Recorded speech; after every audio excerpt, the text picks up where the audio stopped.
I'm a 27-year-old woman, and I still remember every detail of the night that wasn't mine. I was 17 then, a high school senior. Prom season had taken over everything: hallway conversations, group chats, salon appointments booked months ahead. My dream dress, a pale blue satin gown with a delicate lace bodice, had been fitted and was hanging in my closet, zipped up in its bag like it was guarding something sacred. I had paid for every inch of it myself, working at a bookstore after school and a diner on weekends just to afford the dress, the heels, and the hair appointment I'd scheduled weeks in advance.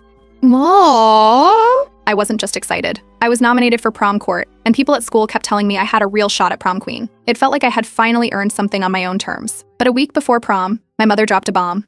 We were sitting at dinner when she announced, like it was common knowledge, that our entire extended family would be gathering for my cousin's engagement dinner. It would be a full formal event, traditional clothes, extended relatives flying in from 3 cities, and it would be on the same night as prom. I asked if it could be moved. My cousin's wedding was still a year away, but my mother shut me down instantly, said the date had already been confirmed with everyone. She said prom was just a vain, Americanized waste of time and told me that family obligations came first. I tried again, offered a compromise. I'd show up for the dinner, stay for a while, and leave in time to make it to prom. She didn't even consider it. She called me selfish for even suggesting it. My father stayed quiet the whole time. When I looked at him for backup, he just mumbled, "Maybe next time," and kept chewing, stunned more than if he'd said no himself. I locked myself in my room that night and didn't come out. My dress stayed zipped in its bag, hanging off the closet door like it was staring at me. My phone buzzed nonstop with group chat messages about prom night plans.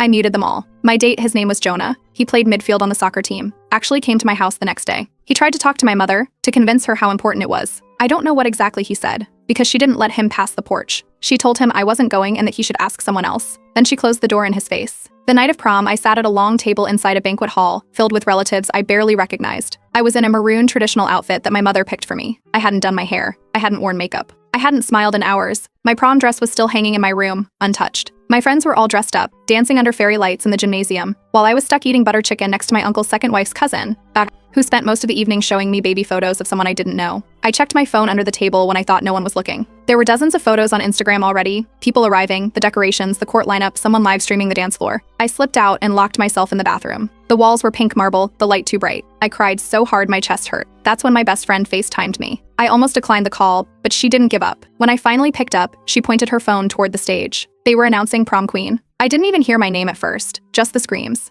But then someone held up the phone and yelled it, my name, echoing through the gym. A crown was placed on a chair, the one I should have been in. I couldn't even respond. I just stared at the screen while my own coronation happened without me. My best friend kept talking, but I couldn't hear anything anymore. When we finally got home, I stayed in the car. My mother opened the door, saw me with red eyes and mascara on my sleeve, and rolled hers. She told me to stop being dramatic and that no one died, so it wasn't that big of a deal. The next morning, I unzipped the dress bag, touched the fabric once, and put it back. I didn't cry again. I didn't talk about it either, but something in me shifted that night. It was supposed to be mine, and she took